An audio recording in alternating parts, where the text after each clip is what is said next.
Bonjour à tous, bienvenue sur la chaîne Tony RC. Je suis donc la voiture violette et rose qui vient de partir 5ème et qui essaye d'attaquer tout de suite le copain Vini avec la voiture orange et c'est fait. Donc déjà une place de gagner.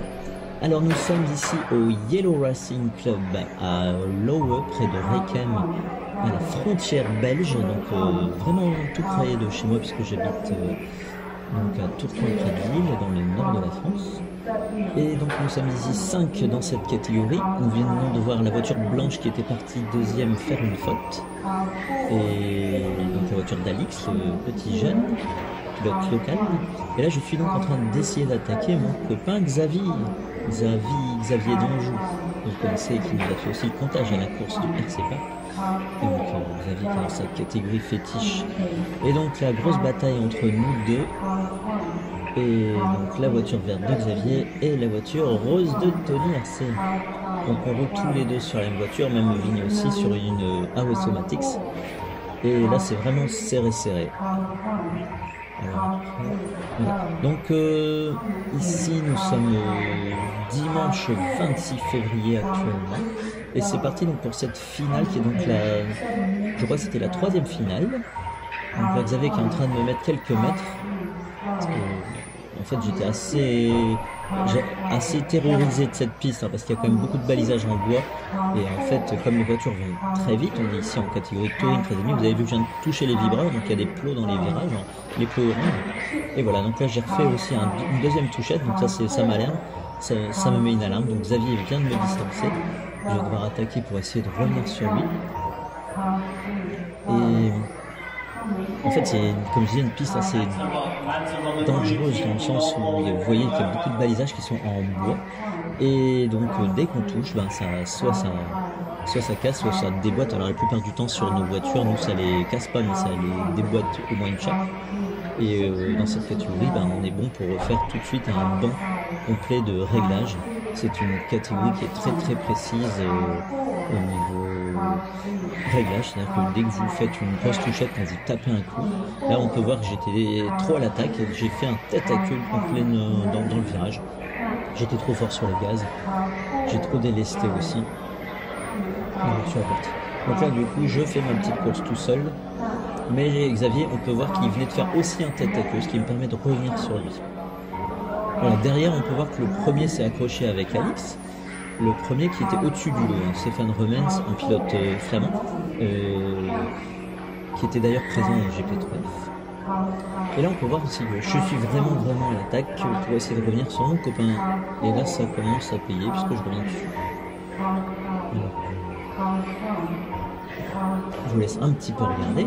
Il faut aussi que dire, donc c'est bien la catégorie de touring à l'échelle 1/10. 13,5. Pourquoi 13,5? Parce que c'est la catégorie, on va dire, un peu standard. Les moteurs sont bridés sur du 13 tours et demi en brushless, ce qui permet d'éviter d'avoir trop haute puissance. C'est déjà largement suffisant pour envoyer la vitesse. Donc à très haut niveau, il existe la catégorie modifiée, mais là je peux vous dire que il faut vraiment être un expert du pilotage parce que vous avez vite fait de casser votre voiture. Alors au niveau des pneus, je roulais avec les Rush 30 utilisés au Grand Prix des Trois Frontières.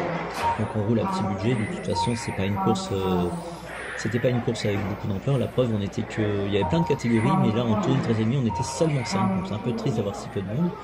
Mais bon, c'est pas grave, on s'est amusé, on était venus à 3 potes et on s'est amusé à 3. Donc on voit qu'on revient sur la voiture orange de Vini. Vini qui était pas en forme dans cette manche-là, donc il me laisse passer, je tape dessus.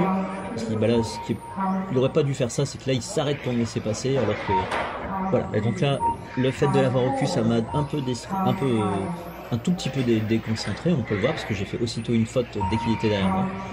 Et j'ai pris le vibreur et ce qui a fait taper. Là il me relaisse passer, mais il a fait aussi une faute.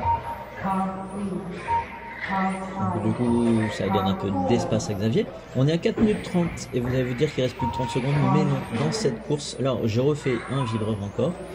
Dans cette course, les finales étaient de 7 ou 8 minutes, j'ai un doute, vous le verrez bien. Ça je crois que c'est 8 minutes et je peux vous dire que donc c'est bien parce que ça nous a donné du temps de roulage, mais on savait que voilà. Donc là je reviens encore à nouveau sur Xavier. Alors le premier, lui il est très loin. Mais là on peut voir que le premier a abandonné, donc il est plus sur la piste. Et Aquax City, il est encore là. Je dis des bêtises, mais je sais qu'il terminera pas cette course, ça je vous le dis d'avance, puisque là je vous fais les commentaires en voix off, après juste pour le montage. Donc, voilà. Donc j'ai pas les trajectoires idéales, hein.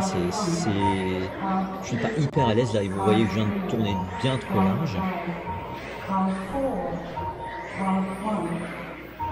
En fait, le but surtout, c'est que je me suis quand même fait 3 frayeurs avec les vibreurs, donc j'essaye. Là j'attaque, là ça se voit.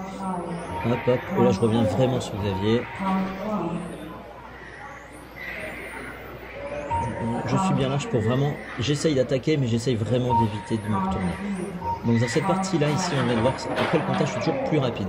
Voilà. Et donc là, Xavier a fait une petite faute en voulant éviter Vincent, donc je me retrouve du coup là devant Xavier.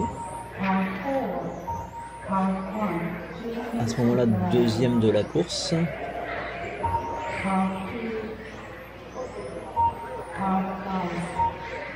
Donc je disais, on roule avec les pneus Rush 30 qui étaient utilisés au Grand Prix des Trois Frontières. Donc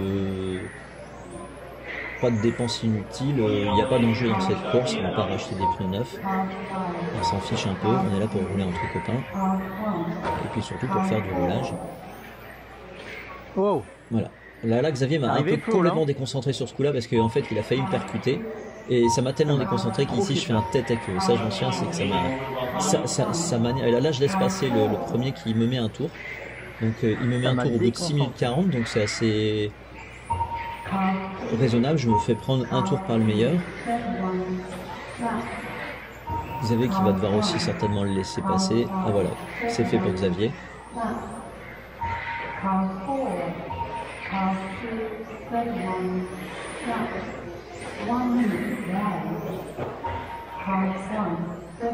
Donc pas de réglage particulier.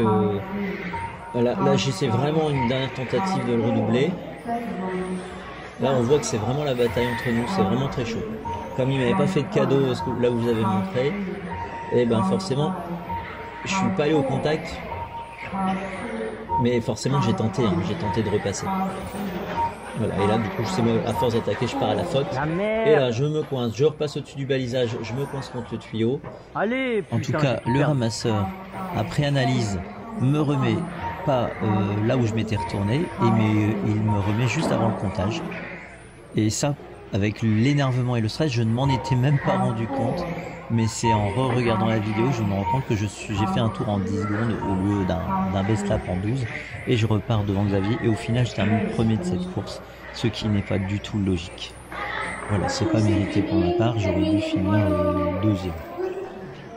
Et voilà, la course est terminée. Merci à vous d'avoir regardé, pensez à vous abonner à ma chaîne et à laisser un commentaire si ça vous dit. Merci à tous, au revoir.